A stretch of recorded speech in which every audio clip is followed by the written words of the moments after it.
الحمدللہ وحدہ والصلاۃ والسلام علی من لا نبی بعد اما بعد۔ محترم معزز ساتھیو، مثالی مسلمان، مثالی شوہر اپنی بیوی کے ساتھ، اس سلسلے میں اب تک 10 درس آپ سن چکے ہیں۔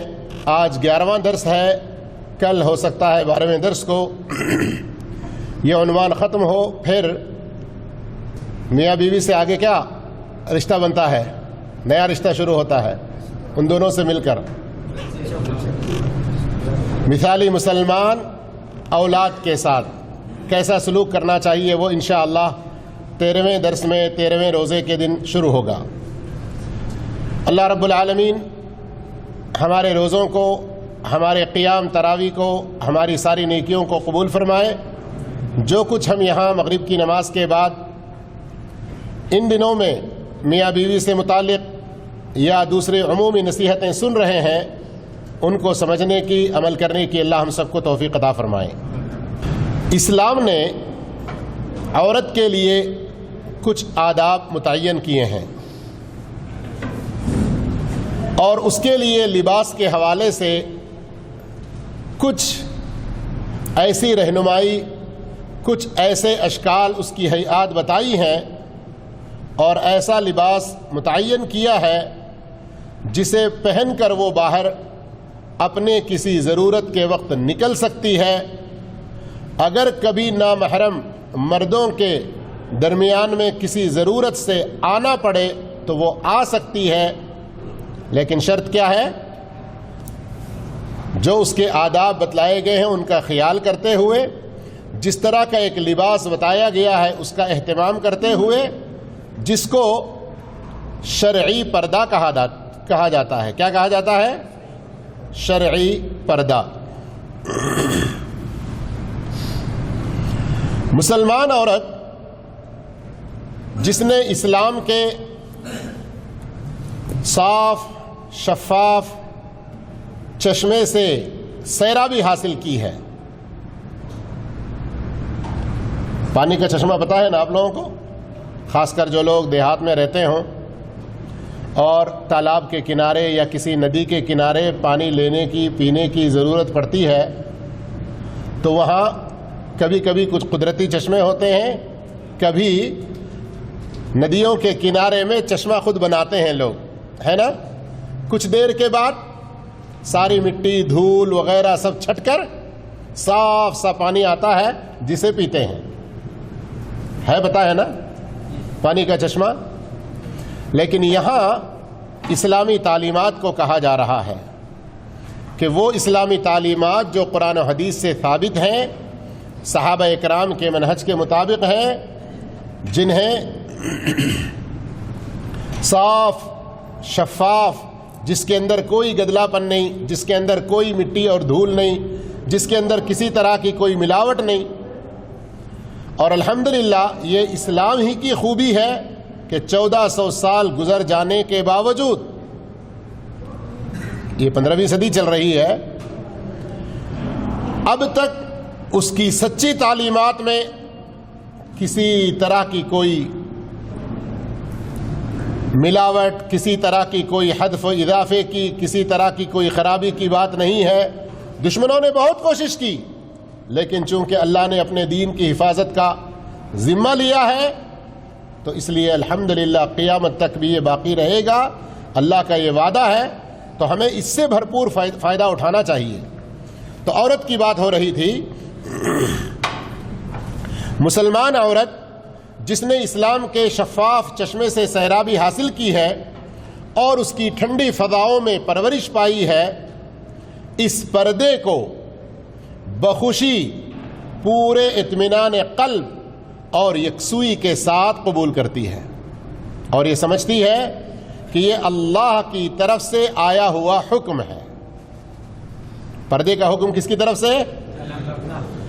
یہ نہ مردوں کی طرف سے کوئی ظلم و زیادتی ہے، نہ اس پردے کا مقصد ان کی انانیت کو خوش کرنا اور عورت کو اپنے لیے خاص کرنا ہے، نہ انہوں نے اپنی رائے سے یہ فیصلہ دیا ہے۔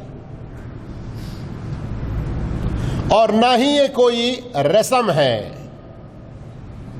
ہاں یہ فلاں ملک کی ایک عادت ہے، اس طرح سے کچھ چیزوں کے بارے میں کہتے ہیں نا، یہ فلاں قوم کی عادت ہے. پردہ ایسی چیز نہیں ہے. پردے کو حقیر سمجھنے والے بعض مرد و عورت بغیر کسی دلیل کے ایک پکارا اٹھاتے ہیں کہ جی قرآن و حدیث میں کوئی صاف اس کا حکم نہیں ہے. بڑا افسوس ہوتا ہے ایسے ججوں پر جو دنیا کی تعلیم میں بہت اپنے آپ کو چوٹی کو پہنچے ہوئے سمجھتے ہیں. فطرت کی جو آواز ہے، شادی کا جو عام مشہور طریقہ تمام لوگوں میں عام ہے، اس سے ہٹ کر لواطت کو مرد مرد کے ساتھ شادی، عورت عورت کے ساتھ شادی کو قانونی جواز پیش کرتے ہیں. یہ ان کی اپنی لیبریٹری آزادی کے نام پر. اور ابھی قریب میں کسی ایک ہائی کورٹ کی بینچ جج نے پردے کے بارے میں کیا کہا؟ اسلام میں ایسنشیل نہیں ہے، ضروری نہیں ہے.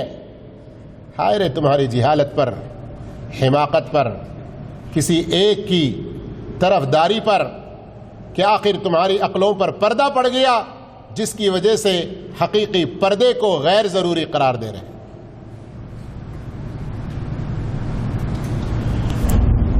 آج سے کچھ سالوں پہلے سے ایسے ہی کچھ جاہل مسلمانوں میں سے جو پردے کو نہیں مانتے یہ کہتے تھے کہ قرآن و حدیث کا یہ حکم نہیں ہے. عہد اموی میں ولید بن عبد الملک کے زمانے میں یہ پردے کی بد چلنی رواج پا گئی. ایسا کچھ پردے کو حقیر سمجھنے والے کہتے ہیں. لیکن آئیے اس سلسلے میں قرآن مجید میں سورہ نور، سورۃ الاحزاب واضح طور پر حکم، قل، اے نبی آپ کہہ دیں، یا ایھا النبی قل، اے نبی آپ حکم دیں. اللہ حکم دے رہا ہے نبی کو کہ نبی حکم دیں. کس کس کو؟ آپ اپنی بیویوں کو، اپنی بیٹیوں کو، مومن عورتوں کو. جب اتنا واضح حکم ہے تو جب عقلوں پہ پردے پڑ جائیں تو یہ واضح حکم نظر نہیں آتا. سورہ نور میں اللہ کہتا ہے فَاسْأَلُوهُنَّ مِنْ وَرَاءِ حِجَابٍ. اجنبی مرد، اجنبی عورت ایک دوسرے کا چہرہ ایک دوسرے کو دیکھتے ہوئے کسی ضرورت کے موقع پر بھی آمنا سامنا اس طرح سے نہ ہو. اگر کبھی کچھ ضرورت پڑ جائے من وراء حجاب، درمیان میں دونوں کے کوئی پردہ، کوئی آڑ ہونا چاہیے. وہاں سے کوئی مسئلہ پوچھنا چاہیے، وہاں سے کوئی ضرورت کی چیز دینی لینی ہو تو لینا دینا چاہیے، آمنے سامنے ہو کر نہیں. اس کے علاوہ بھی اور آیتیں ہیں. اور قرآن مجید کو آج کے نہ جج سمجھ سکتے ہیں، نہ آج کے کوئی مسلمان سب سے بہتر طریقے سے وہ سمجھ سکتے ہیں جن کی موجودگی میں قرآن نازل ہوا. کون؟ صحابہ اور صحابیات. تو آئیے صحیح بخاری کی روایت کو دیکھیے. عائشہ صدیقہ رضی اللہ تعالی عنہا فرماتی ہیں،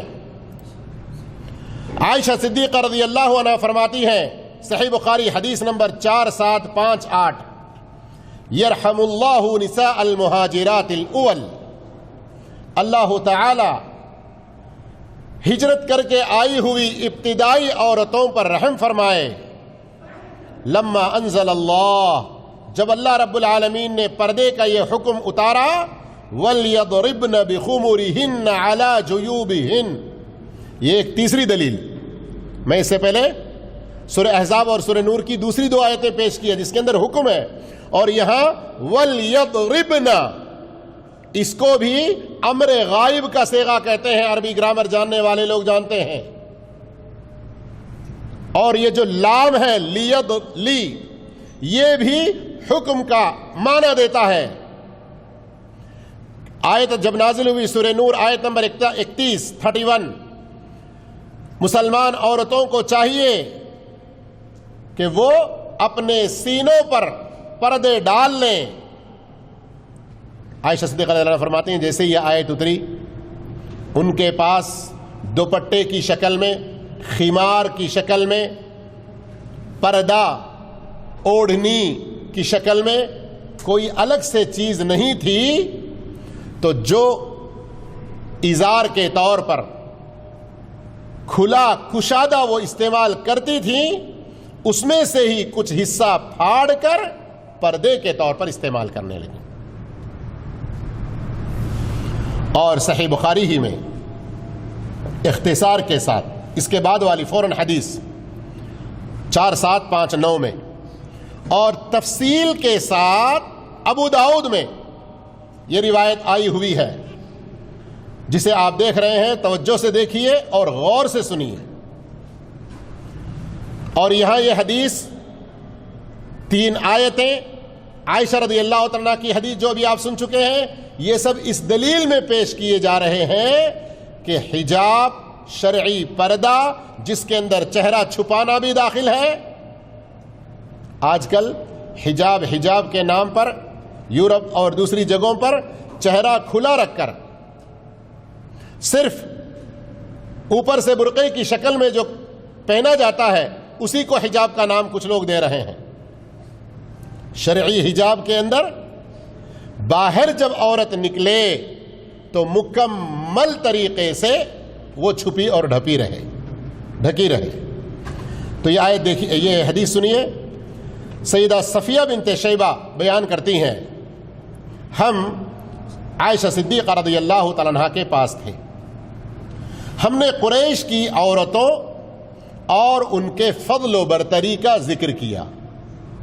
یعنی قریش کی عورتیں, ان کا ایمان, دین میں, نیکی کے کاموں میں, اسلام کی ترقی میں کیسی ان کی قربانیاں رہیں, ان سب چیزوں کا اور ان کے فضل کا. تو عائشہ صدیقہ رضی اللہ تعالیٰ عنہا نے فرمایا بے شک قریش کی عورتوں کو بہت فضیلت حاصل ہے, مگر اللہ کی قسم, غور کیجیے, عائشہ صدیقہ رضی اللہ تعالیٰ عنہا جن کی براءت میں, جن کی شان میں سورہ نور کی 18 آیتیں نازل ہوئیں, اور تمام صحابہ کرام اور بالخصوص صحابیات میں سب سے بڑی عالمہ, سب سے بڑی مفتیہ اور سب سے بڑی سمجھدار خاتون کیا فرماتی ہیں؟ اللہ کی قسم کھا کے کہتی ہیں میں نے انصار کی عورتوں سے زیادہ صاحب فضل, کتاب اللہ کی تصدیق کرنے والی اور قرآنی تعلیمات و احکامات پر آمنا و صدقنا کہنے والی کسی کو نہیں پایا.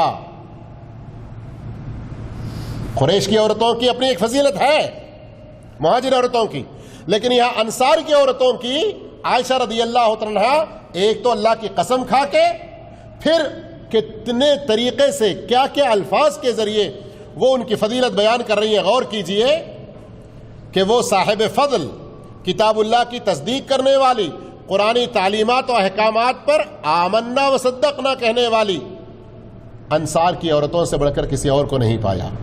کیوں کہہ رہے ہیں؟ کیا چیز ان میں نظر آئی؟ آگے سنیے, بات پوری نہیں ہوئی ابھی. جب سورہ نور آیت نمبر 31 وَلْيَضْرِبْنَ بِخُمُرِهِنَّ عَلَى جُيُوبِهِنَّ نازل ہوئی اور اپنے سینوں پر اپنی اوڑھنیوں کے آنچل ڈالے رکھیں, تو انصار اپنے اپنے گھر گئے. انصار کہاں گئے؟ یا اللہ, نہیں سن رہے ہیں کوئی آپ لوگ؟ تو پھر کیوں جواب نہیں دے رہے ہیں؟ یہ اس لیے یاد دلا رہا ہوں کہ آج آپ لوگ جانے کے بعد اپنے اپنے گھر میں جیسے انصار نے کیا ویسے کریں گے انشاءاللہ. کریں گے نہیں کریں گے؟ پھر سننے کا فائدہ کیا ہے؟ اتنی تعریف عائشہ رضی اللہ عنہ نے جو کی ہے نا، اس تعریف کے ہم بھی حقدار بنے کہ نہ بنے؟ تو انصار اپنے اپنے گھر گئے اور اپنی عورتوں، بیٹیوں، بہنوں اور رشتہ داروں کو اللہ کی نازل کردہ آیات سنائیں. کون سی آیتیں؟ یہی جو آیت نمبر 31 ہے، سنائیں. تو ہر انصاری عورت نے اپنی منقش چادر لی.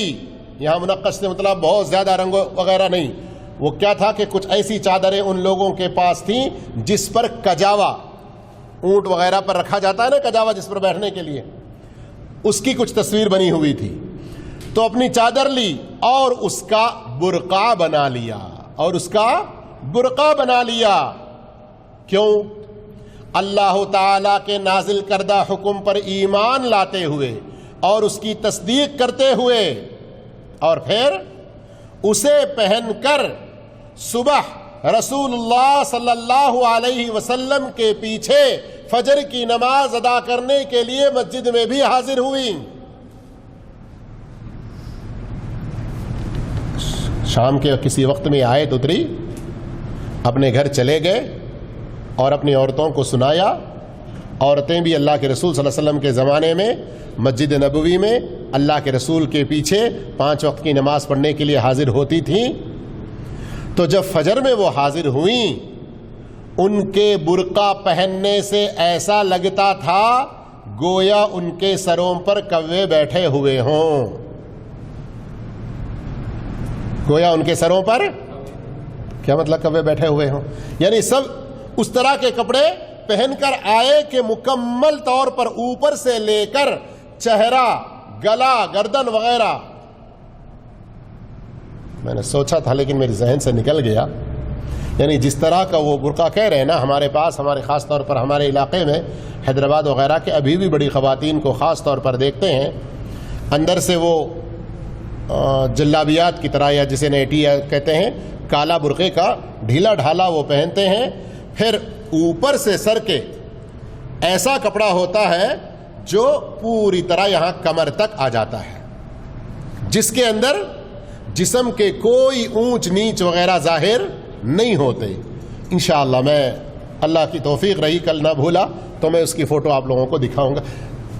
دکھانے کی ضرورت نہیں ہے. آج کل آپ میں سے بہت سارے لوگ اپنے بچیوں کے لیے چھوٹے چھوٹے مکہ مدینہ وغیرہ سے خریدتے ہیں نا، اس کے اندر کیا ہوتا ہے؟ یہ چہرے کا حصہ کھلا رہتا ہے، چہرے کا حصہ کھلا رہتا ہے لیکن پوری طرح سے بند والا بھی آتا ہے. سمجھ میں آ گیا؟ سمجھ میں آ گیا؟ تو اس طرح کا حصہ جس کی وجہ سے نہ بال نظر آتے ہیں، نہ پیشانی نظر آتی ہے، چہرے کا کوئی حصہ نظر نہیں آتا. آج کل بہت ساری عورتیں کچھ پہنتی ہیں اس طرح کا اسکارف لگاتی ہیں، ادھر گلے کھلے رہتے ہیں، سینے کا حصہ کھلا رہتا ہے. مارکیٹ میں کام کرنے والے جانتے ہیں کہ آج سے 15-20 سال پہلے عورتیں آتی تھیں تو کس طرح کا مکمل ساتر کتفی، کاندھے کے اوپر سے نہیں بلکہ سر کے اوپر سے والا پہنا کرتی تھیں، اور کس طرح سے اس میں پوری طرح ڈھکی چھپی رہتی تھیں. تو بہرحال سمجھ میں آ گیا آپ لوگوں کو نا؟ آئیے اللہ تعالیٰ انصار کی عورتوں پر رحم کرے. ان کا ایمان کتنا قوی تھا، ان کا اسلام کس قدر سچا تھا، حق نازل ہونے پر وہ کتنی خوبصورتی سے اس کی طرف رجوع کرتی تھیں. اللہ اور اس کے رسول پر ایمان لانے والی ہر عورت کو چاہیے کہ انصار کی عورتوں یعنی صحابیات کا اسوہ، ان کا نمونہ اختیار کرے، مخصوص اسلامی لباس پہنے، اور اس کے ارد گرد جو عریانی یعنی آپس میں، ماحول میں، محلے میں، گاؤں میں جو کچھ عریانی، ننگاپن، بے پردگی اور تبرج پھیلا ہوا ہے اس کی مطلق پرواہ نہ کریں. یہ جناب علی ہاشمی، دکتور علی ہاشمی حفظہ اللہ فرماتے ہیں کہ مجھے دمشق یونیورسٹی میں تعلیم حاصل کرنے والی ایک مسلمان با پردہ طالبہ اسٹوڈنٹ کا موقف اچھی طرح یاد ہے کہ جب اس سے ایک اخباری نامہ نگار نے اس کے پردے کے بارے میں سوال کیا کہ اس سخت گرمی میں، غور سے سنیے، اسی پر بات اپنی ختم بھی ہوگی، کہ اس سخت گرمی میں آخر کون سی چیز اسے برقع پہننے پر مجبور کرتی ہے؟ گرمی اتنی زیادہ ہے، اس کے باوجود تم برقع کیوں پہن رہی ہو؟